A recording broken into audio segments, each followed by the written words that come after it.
पूजनीय ब्राह्मण वृंद, प्रातः स्मरणीय ऋषिगण, महान राजन और वीर राजकुमारों, अब स्वयंवर आरंभ होने जा रहा है।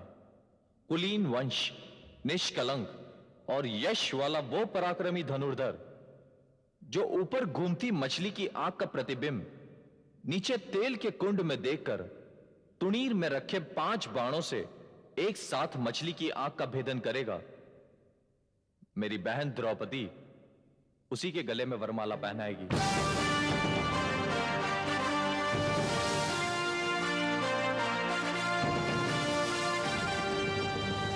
यह पांचाल नरेश महाराज यज्ञसेन द्रुपद की प्रतिज्ञा है।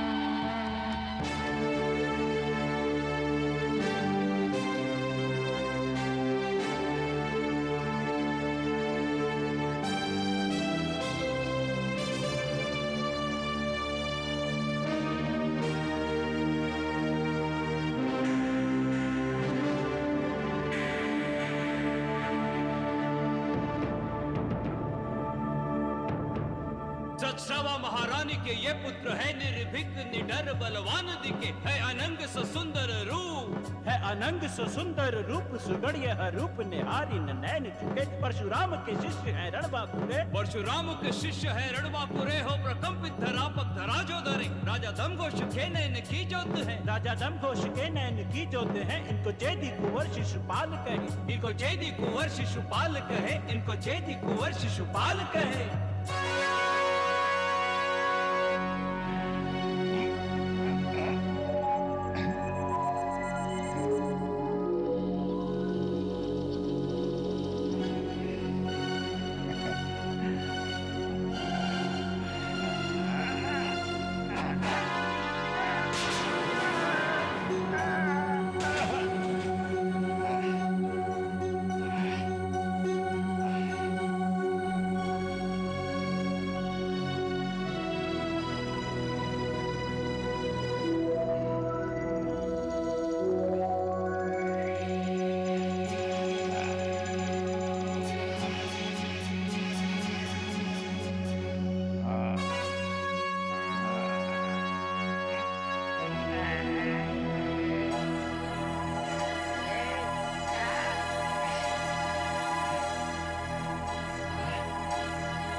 युद्ध में पारंगत माद्री के भ्राता, शल्य नाम है शत्रु सदा इनसे घबराता। शल्य नाम है शत्रु सदा इनसे घबराता।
पधारे।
भगत विराट समराट बृहदत्त पुत्र मथुरा विजेता बन चाहूं दिश छाए हैं यादवों के काल। यादवों के काल बन अंधड़ कराल, जाने कितने ही शत्रु दल मार के गिराए हैं झुकत पहाड़। झुकत पहाड़ जब चलत दहाड़, पीछे हट जावे बाण, चक्रवर्ती जहां जाए हैं लेके आन बाण। लेके आन बान बन के अतिथि महान, इस गौरव सभा में नृप जरासंध आए हैं। गौरव सभा में नृप जरासंध आए हैं। गौरव सभा में नृप जरासंध आए हैं।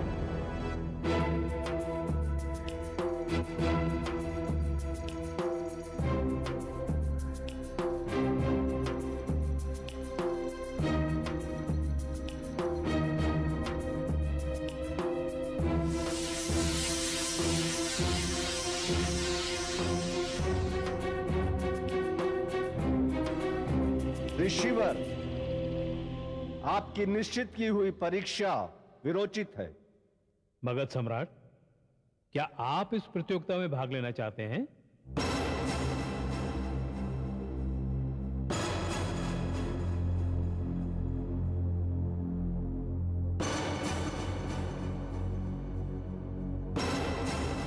अवश्य।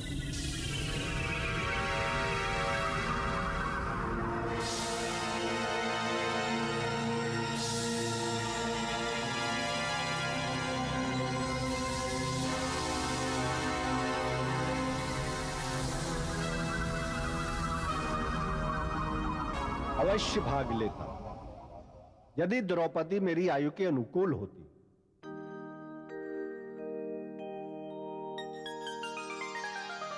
परंतु ये तो मेरी पौत्र वधू बनने योग्य है, इसलिए मैं ये अवसर युवाओं को देना चाहता हूं। राजकुमारी, मैं तुम्हें आशीर्वाद देता हूं। आर्यावर्त का सर्वश्रेष्ठ धनुर्धारी पति के रूप में तुम्हें प्राप्त हो।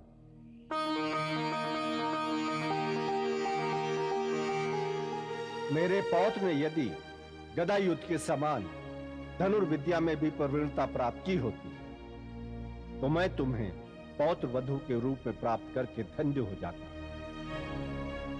परंतु मैं संधि केवल गदा युद्ध में ही प्रवीण है, तथा मैं इस प्रतियोगिता में भाग न लेकर अपने पुत्र और पौत्र को लेकर मगध के लिए प्रस्थान करता हूं।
भरत वंश की बेल कुरु बट वृक्ष की डाली, अरे भरत वंश की बेल कुरु बट वृक्ष की डाली, गांधारी धृतराष्ट्र पुत्र भीषण बलशाली। चौड़ी छाती वज्र, अरे चौड़ी छाती वज्र विशाल भुजाओं वाले, जंगा कठिन कठोर गदाधारी मत वाले। है बलराम द्रोण के अनुपम शिष्य सुदर्शन, है बलराम द्रोण के अनुपम शिष्य सुदर्शन। ये है राजकुमार हस्तिनापुर दुर्योधन, ये है राजकुमार हस्तिनापुर दुर्योधन।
छोटे, इसने तो धनुष उठा लिया, कहीं ये।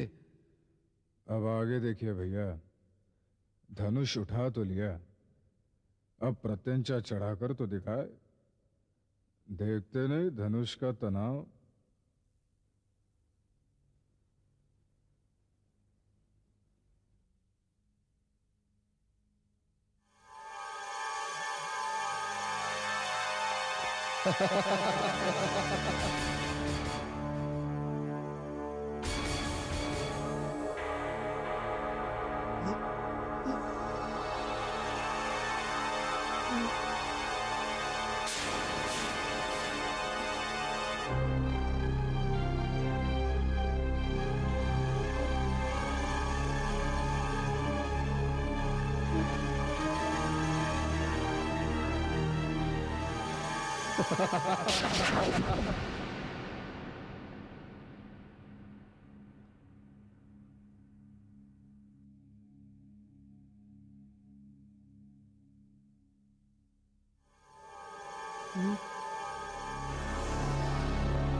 हाँ जी,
धृष्टद्युम्न,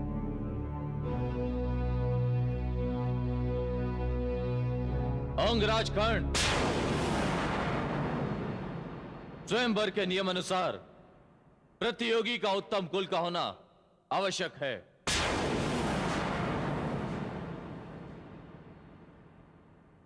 मैं सूत पुत्र का वरण नहीं करूंगी।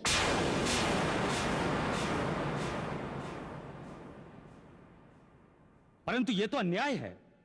प्रतियोगिता धनुर्विद्या की है, न कि जाति या कुलगोत्र की। क्या बात है वत्स, क्या समस्या है? समस्या आज की नहीं है, सहस्रों वर्ष पुरानी है ऋषि। इस समस्या का बीज महाराज मनु बो गए थे। यदि इस प्रतियोगिता में केवल कुलीन व्यक्ति ही सम्मिलित हो सकता था तो इसका उल्लेख निमंत्रण पत्र में होना चाहिए था, परंतु ऐसा नहीं था। इसलिए अंगराज कर्ण को इस प्रतियोगिता में भाग लेने के अधिकार से वंचित करना न केवल अन्यायपूर्ण है, बल्कि इनका अपमान है। यह सत्य है एकलव्य कि निमंत्रण पत्र में कुलीनता का कोई उल्लेख नहीं था, किंतु उसमें धनुर्विद्या की कसौटी का भी कोई उल्लेख नहीं था। परंतु सबने कसौटी को बिना संशय स्वीकार किया, फिर कुलीनता का प्रतिबंध क्यों नहीं स्वीकार किया जा सकता? आपका तर्क उसी शास्त्र का तर्क है जिसके अनुसार निम्न वर्ग के व्यक्ति को सेवा के अतिरिक्त कोई अधिकार प्राप्त नहीं है। एकलव्य, मैं तुमसे पूरी तरह से सहमत हूं, परंतु ये स्वयंवर है और स्वयंवर का अर्थ है स्वतंत्रता, और वो स्वतंत्रता द्रौपदी का अधिकार है। मैं किसी भी जाति को एक दूसरे से हीन नहीं मानता हूं, परंतु स्पर्धा केवल कुलीन जातियों के लिए हो या सभी जातियों के लिए खुली हो, इसका निर्णय न तुम ले सकते हो न मैं। यह अधिकार केवल पांचाल नरेश का है, जिसका उपयोग उन्होंने किया। यदि मान लो स्वयंवर में एक से अधिक विजेता हो, तो क्या द्रौपदी उन सभी से विवाह करने के लिए विवश हो जाएगी? कदापि नहीं। उनमें से भी वो जिसे चाहे चुन सकती है, और यदि कोई भी विजयी ना हो तब भी वो जिसे चाहे चुन सकती है। द्रौपदी के चुनाव को कोई चुनौती नहीं दे सकता है। यही स्वयंवर की परंपरा है। यदि द्रौपदी ने कहा कि वो सूत पुत्र का वर्ण नहीं करेगी, तो उसकी इच्छा का सम्मान करना वहां उपस्थित प्रत्येक व्यक्ति का कर्तव्य है। मेरी यह समझ में नहीं आ रहा कि द्रौपदी की ओर से प्रतिवाद करने का अधिकार वासुदेव कृष्ण को किसने दिया? यह अधिकार इन्हें मैंने दिया है चेदी नरेश। युवराज श्रेष्ठ, तुमने। मैं इस प्रतियोगिता में भाग लेने योग्य नहीं हूं, यह मैं जानता हूं, परंतु मैं तो केवल यह सिद्ध करने के लिए आया था कि कुरु राजकुमारों का एक मित्र भी इस प्रतियोगिता में विजयी हो सकता है। मैं जानता था कि क्षत्रियों की सभा में कभी किसी सूत पुत्र को न्याय नहीं मिल सकता। ऐसा ही अवसर एक बार पहले भी आया था ना, स्मरण है आपको? जब कुरु राजकुमारों की शस्त्र परीक्षा पर मैं पांडव पुत्र अर्जुन का प्रत्युत्तर देने के लिए खड़ा हुआ था, तब भी मुझे सूत पुत्र कहकर बिठा दिया गया था। और तब वही मित्र दुर्योधन ने मेरा तिलक करके मुझे अंगदेश का राजा घोषित किया था। हाँ, मुझे आज भी भीम का कटाक्ष स्मरण है मुझे भीम का कटाक्ष। और वो मात्र भीम का ही नहीं, आर्यवर्त के समस्त क्षत्रियों का कटाक्ष था। उन्होंने कहा था कि अभिषेक करके किसी सूत पुत्र को राजा तो बनाया जा सकता है, परंतु उसकी धमनियों में राजवंश का कुलीन रक्त प्रवाहित नहीं किया जा सकता।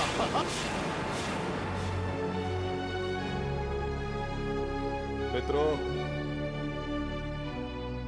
मैं आर्यवर्त का सर्वश्रेष्ठ धनुर्धर हूं, परंतु विधि ने मेरे माथे पर लिख दिया है सूत पुत्र। मैं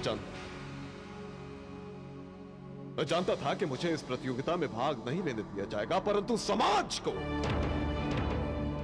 को, इसके पाखंड को, इसकी झूठी नैतिकता के वस्त्र उतारकर इसके सामने ही नग्न करना चाहता था कि देख लो आर्यवर्त के क्षत्रियो, तुम्हारे समाज में किसी व्यक्ति का सम्मान उसके गुणों से नहीं, उसके जन्म से है, जन्म से। और तुम्हारा यही अपराध एक दिन पूरे आर्यवर्त को खंड खंड करके रख देगा।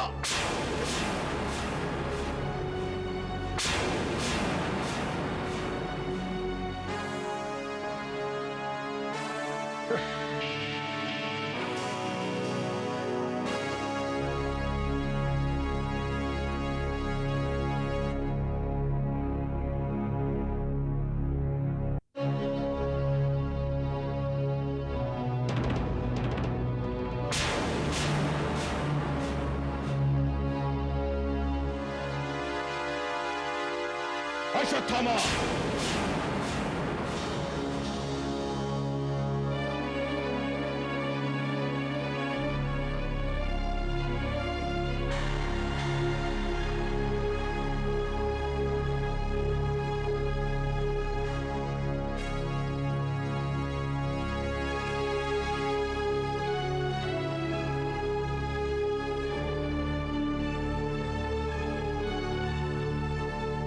आश्चर्य है, आर्यावर्त के श्रेष्ठ से श्रेष्ठ धनुर्धर यहां उपस्थित है, परंतु कोई भी सफल नहीं हो सका। क्या मेरी पुत्री अविवाहित रह जाएगी?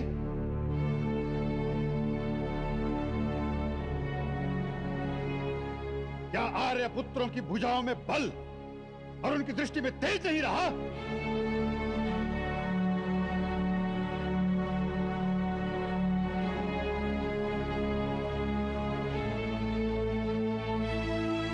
पिताश्री ने इस सभा से एक प्रश्न किया है, क्या आर्यव्रत की धरती वीरों से रिक्त हो गई है? वे उत्तर की प्रतीक्षा कर रहे हैं।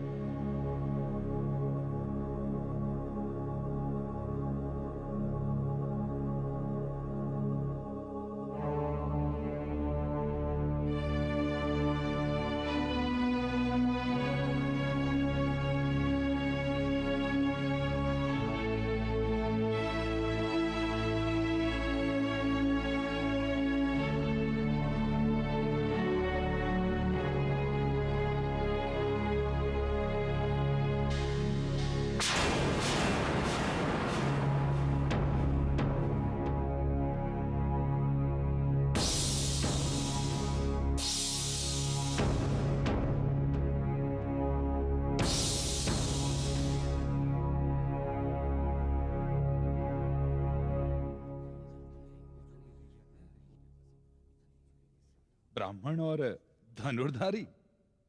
क्यों? क्या मैं नहीं हूं धनुर्धारी? भगवान परशुराम नहीं थे धनुर्धारी? तुम भी तो शस्त्र धारण करते हो।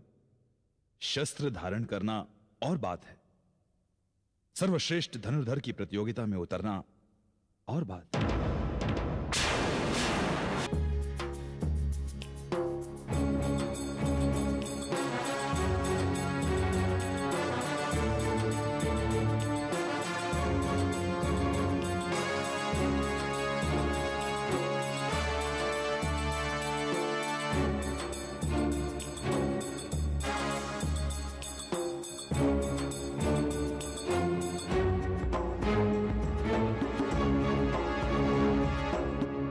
कौन हो युवक?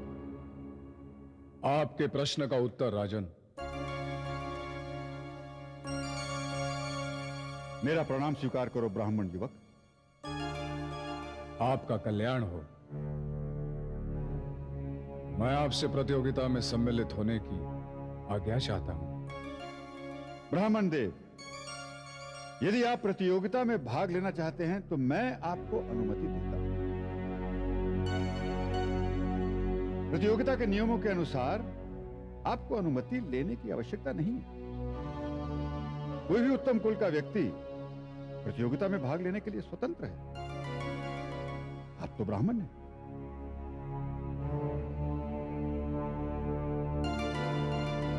विजयी भव।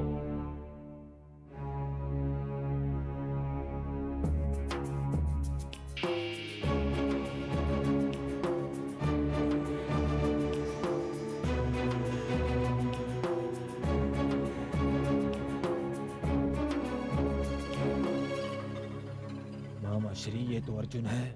हाँ भांजे, और शेष पांडव भी यही हैं। क्या? मेरे सामने बैठे हैं। अर्थात वो हंसी भीम की ही थी मामा श्री। हाँ भांजे। परंतु आपने तो कहा था कि सारे के सारे पांडव लाक्षागृह में भस्म हो गए।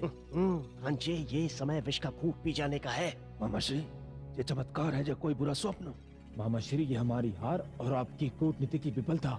हाँ है। तो क्या अभी सारे आर्यवर्त के राजाओं के समक्ष ये घोषणा करनी आवश्यक है कि हमारा षड्यंत्र सफल रहा? तुम्हारी बुद्धि भी। चुप रहो।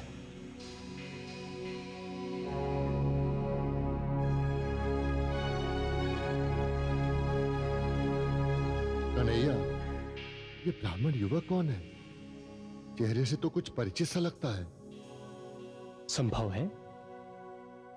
जहां से ये युवक उठकर आया है, उसके बगल में जो बैठा है वो भी परिचित सा जान पड़ता है। परिचित सा क्यों? मुझे तो भीम जैसा दिखाई दे रहा है। भीम जैसा दिखाई नहीं दे रहा है दाऊ, भीम ही है। भीम? अर्थात ये अर्जुन है।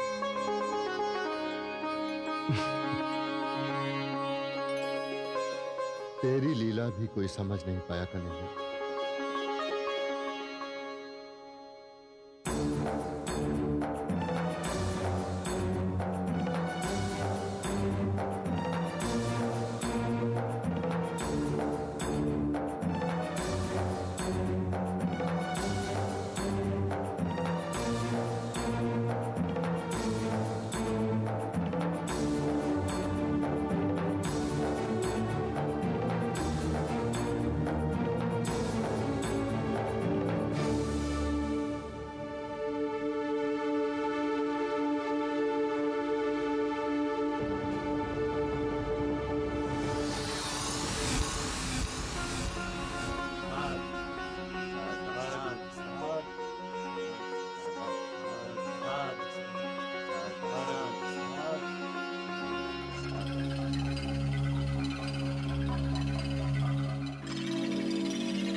लगता है महाराज द्रुपद सठिया गए।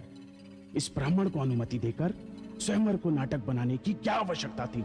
और क्या, इससे तो अच्छा होता कि हम क्षत्रिय ही आपस में लड़कर यह निर्णय कर लेते कि द्रौपदी किसके साथ जाएगी। धनुष तो उठा नहीं पाए, लड़ने की बात कर रहे हो। तो आपने ही कौन सा तीर मार दिया शिशुपाल जी?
ये हम क्षत्रियों का अपमान है। हाँ जी, क्षत्रिय राजकुमारी किसी भिक्षुक ब्राह्मण को नहीं दी जा सकती।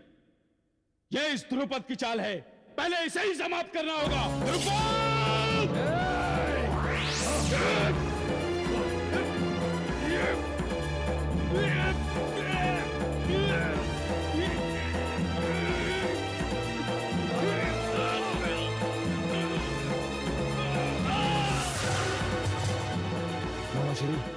पांडवों पर आक्रमण करने का यही उचित समय है। हम आक्रमण कर देते हैं। नहीं भांचो, नहीं भांचो, अभी नहीं। बाहर यादव सेना शस्त्रों से लैस खड़ी है। मैंने तो नहीं देखा। मैंने देखा है, तभी तो अपनी बुद्धि से काम ले लिया करो। मामा श्री, आपने जो बुद्धि का उपयोग किया था उसका परिणाम आपके सामने है। हटिए आप। नहीं भांचो, चला दो। नहीं भांचो, नहीं भांचो, मेरी बात मानो। सावधान, सावधान! यदि किसी को अपनी मृत्यु से प्रेम हो तो आगे बढ़े। यह स्वयंवर की पवित्र भूमि है, रक्त बहाकर इसे अपवित्र मत करो। यह धर्म है। स्वयंवर के नियमों को तोड़ने का दुस्साहस मत करो। छोड़िए मामा श्री।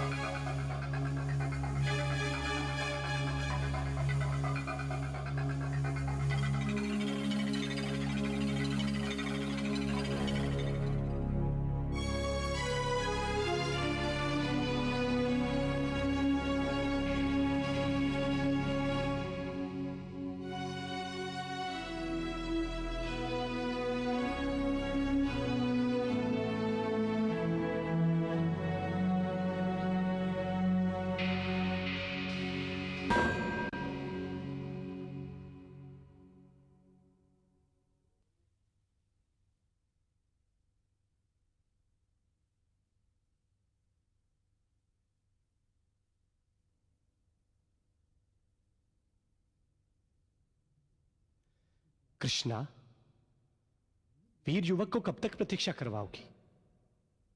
उसका वरण करो।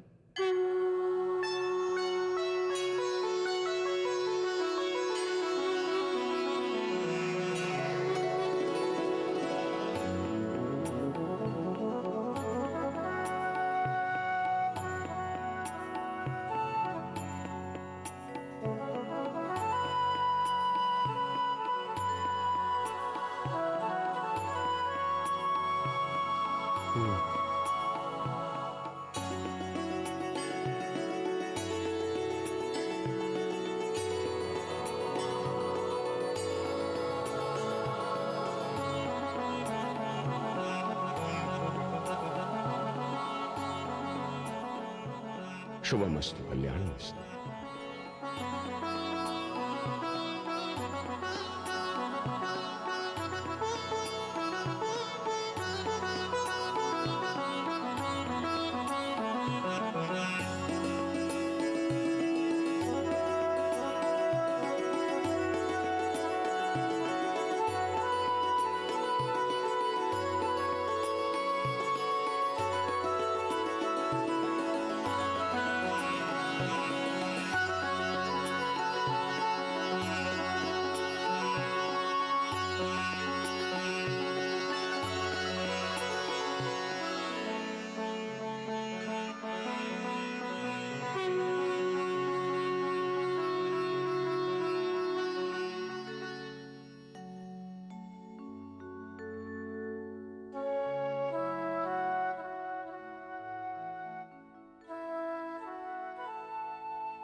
महाराज, मैंने अपना उत्तरदायित्व निभाया।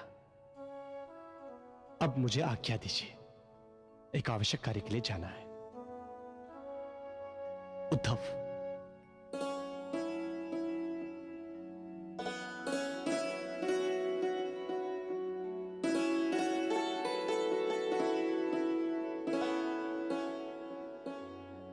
अब आप मेरे संबंधी हो गए हैं, इसलिए मैं आपका परिचय जानने के लिए उत्सुक हूं। हम लोग भिक्षुक ब्राह्मण हैं। ये मेरे भाई हैं। हम हमारी माता के साथ कुम्हार के घर ठहरे हैं।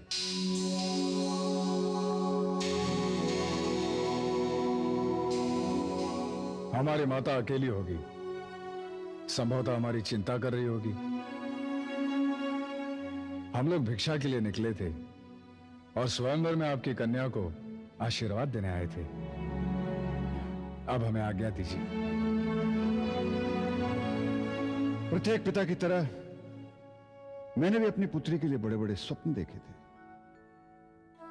क्या आप नहीं चाहेंगे कि वो स्वप्न पूरे हो जाएं?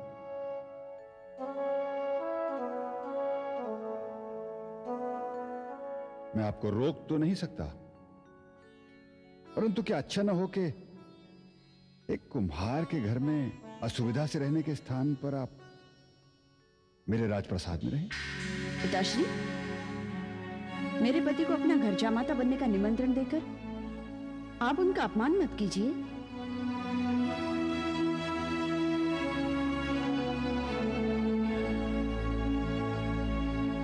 मेरा स्थान अब मेरे पति के घर में है। वो जहां भी है, जैसा भी है।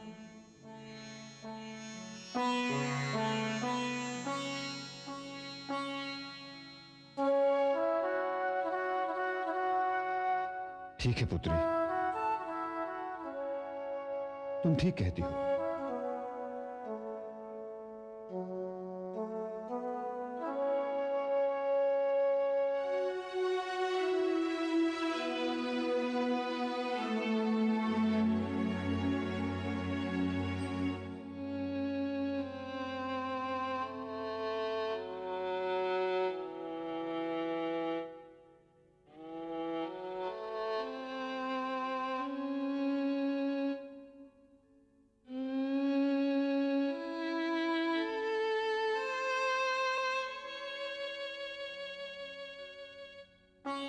धृष्टद्युम्न,